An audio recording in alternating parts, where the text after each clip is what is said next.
Good afternoon on this, the Monday of the fifth week of Lent, as we continue, Father Dady and I, to reach out to you in this, I guess you would call it remote spiritual experience.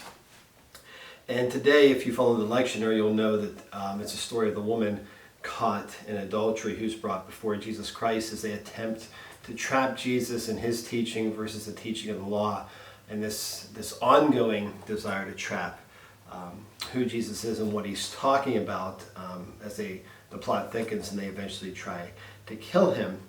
And they do something pretty radical, very radical, I would say, in today's gospel. And if you read it closely, you'll realize that they actually yank this woman, it seems, from the very act of committing adultery, march her down the street and bring her before Jesus and the crowd of people, pull her right from the act. Now, I don't have to go into detail to paint this image for you. You can imagine what this might have looked like and how awful this woman must have felt.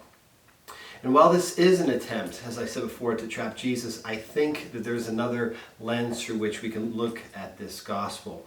And I would argue that what has actually may have happened, and this is me reading into it a little bit, is the scribes and the Pharisees are experiencing their own sort of collective guilt, their own sort of collective angst. I can't imagine that somewhere in their hearts of hearts, buried under all that hardness, all that darkness, all that self-righteousness, which they have woven into their very lives, that they didn't recognize that something good was in front of them. I can't imagine that somewhere down there they didn't see that at least something from God in the person of Jesus Christ was in front of them. Clearly they didn't realize that he was the Messiah, or they wouldn't have put him to death. Nobody realized he was the Messiah until after the crucifixion and resurrection.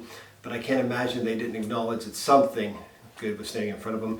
And yet they're going out of their way to dismiss the good, to cover up the good, and to sort of stay in this, I would even say, cynical darkness which they've chosen to live in. And what a sad situation, and how far they're willing to go, because I believe they actually hatched a plot to find this woman and to bring her in front of Jesus.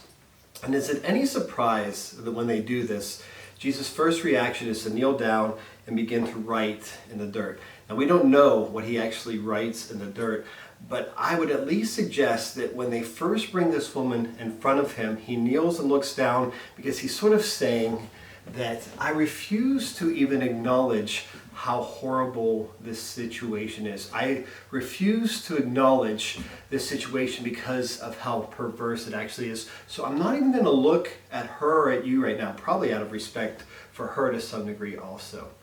And the image of the woman becomes important for us in our time, because what they were doing, collectively speaking, because of their complete refusal to acknowledge the good, is to find a scapegoat on which they could unload their collective guilt. And this image of the scapegoat, who this woman epitomizes, is important to us, I would say, in these times. While we won't experience something quite like this, every single one of us are going to be threatened by darkness as this isolation continues. We're going to be threatened by desolation, a desolation that attempts to lead us into despair, and this is all the work of the devil.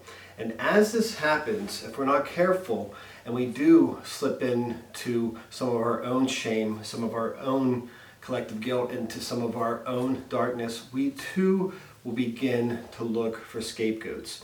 And I'm not talking about politically, nationally, or even worldly, but even in our own lives, in our lives of work, in our lives of friends, in our lives with our neighbors and family. As the anxiety and collective angst builds, as this isolation continues, we're going to look to project what we're feeling inside on to people we encounter. Resist the urge to do that. Resist the urge to create your own scapegoat. This is a time where every single one of us has the opportunity to deal with our own darkness in a very, very powerful way. And we do that by continuing to have the courage to look for the good. I had a confessor once tell me a couple years ago, and I've held this ever since, a very simple phrase, but it captures what I'm trying to say here. If you look for the good, if you look for the bad, that's exactly what you're going to find. And that's precisely what the scribes and Pharisees were looking for. But if you look for the good, that too is precisely what you are going to find. So the challenge here is, in the midst of all this isolation, all this difficulty, and all this anxiety that this situation brings about, is to have the courage to continue to look for the good in our lives, even when we're alone. Because when we look for the good, we're bound to run directly into Jesus Christ.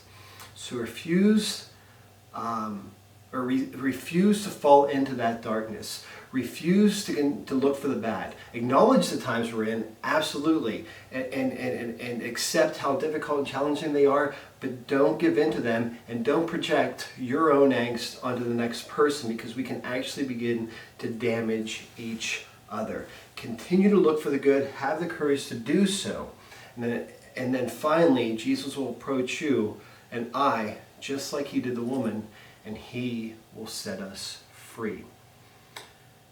May God's love be with you always, and I look forward to speaking with you soon.